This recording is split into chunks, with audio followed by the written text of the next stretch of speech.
So what is spirituality? Spirituality is a individual practice and has to do with having a sense of peace and purpose. It is also relates to the process of developing beliefs around the meaning of life and connection with others. So every person has spirituality, whatever moves or expresses your spirit or inner energy is part of your spirituality. Christian spirituality entails a knowledge of God, the physical world, and human identity. To put it another way, spirituality and beliefs are intimately connected. Most of us, it was at home that we first encountered the Christian faith. Maybe dad was reading Bible stories or mom was getting ready for church. People have relationships within the world and relationships outside the world, just as you have relationships within the world. You have a worldly family that has raised you from childhood so that you can develop into an adult and cross the greatest threshold into the second stage of life. Beyond the world, I have a spiritual family that helps me, empowered myself, and raises me up. And lastly, as a human being, applying makeup for me is my simplest way to boost my sense of creativity of spirituality. For me, it is my way to express my art and to take good care of myself. And lastly, it is also my way to show love for myself.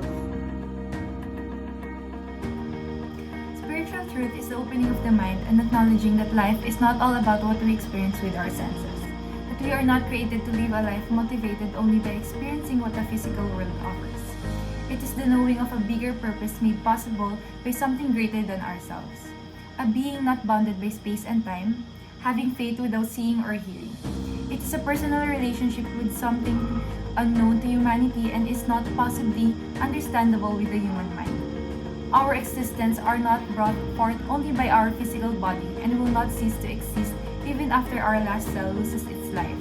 We are all connected by something much greater than us even before the beginning of our time.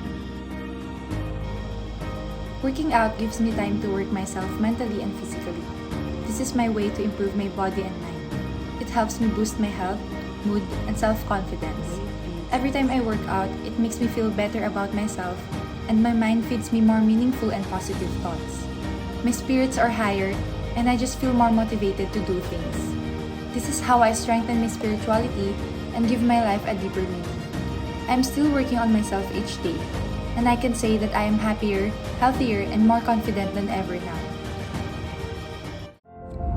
Ngayon lalabas tayo para bumili ng mga bagay na pwede nating itulong sa mga tao. Mamaya mag-iikot-ikot tayo at magbibigay tayo sa mga makikita nating taong may hirap sa kalsada para makita nila na may pag-asa na binibigay yung Diyos sa kanila araw-araw, tsaka para makita nila na may awa yung binibigay sa kanila ng Diyos everyday despite of pandemic, no? At sana marami tayong matulungan. So, go-bike na lang tayo papunta.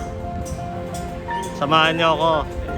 Konti lang to pero hanap tayo ng mga taong nangangailangan itong tulong na to. Pag naubos to mamaya, pupunta tayo sa may community pantry malapit sa amin. Yan.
Communion is food for the body and soul.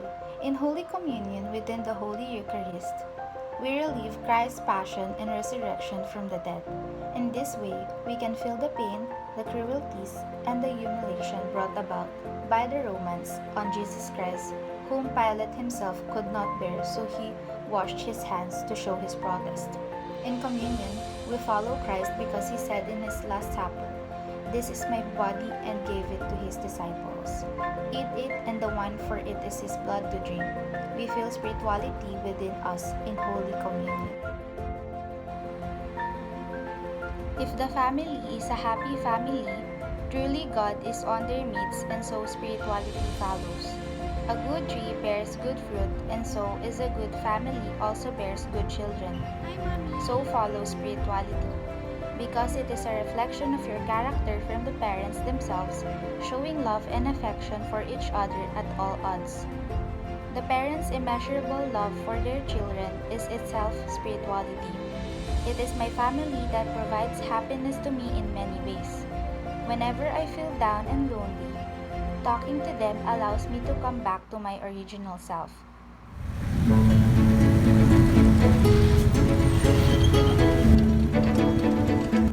So, hello guys! Nandito tayo ngayon. Umaga na naman. Ngayon, meron tayong mission guys. Mission natin. Subukan natin tumulong sa mga tao na nangangailangan. Yun ang kailangan natin gawin umaga. So, see you guys!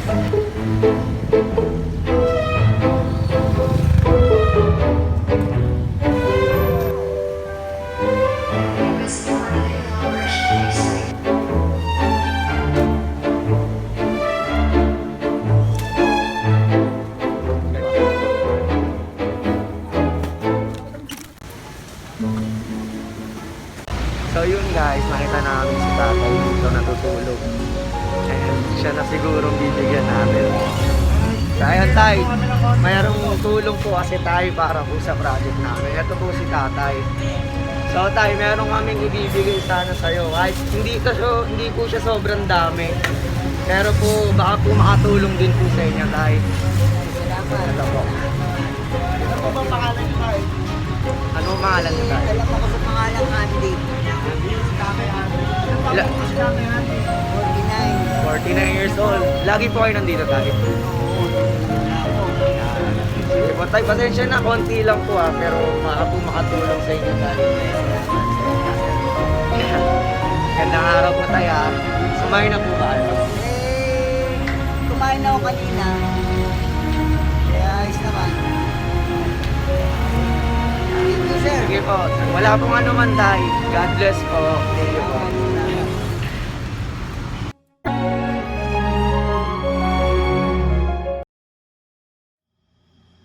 The first step of having a proper and sensible conversation with another person about spirituality is not in our hands, but is in the control of the beholder. Without the open mind and the willingness to listen, a conversation about spirituality which is heavily subjective and very personal will be deemed meaningless. Only those who are ready to talk about spirituality will be able to acquire unbiased learnings from a conversation pertaining about each other's beliefs. If we are lucky enough to meet people who is willing and possesses an open mind, we must not push our beliefs onto others, rather listen to them and together learn and try to give an answer to the questions we are all eager to understand.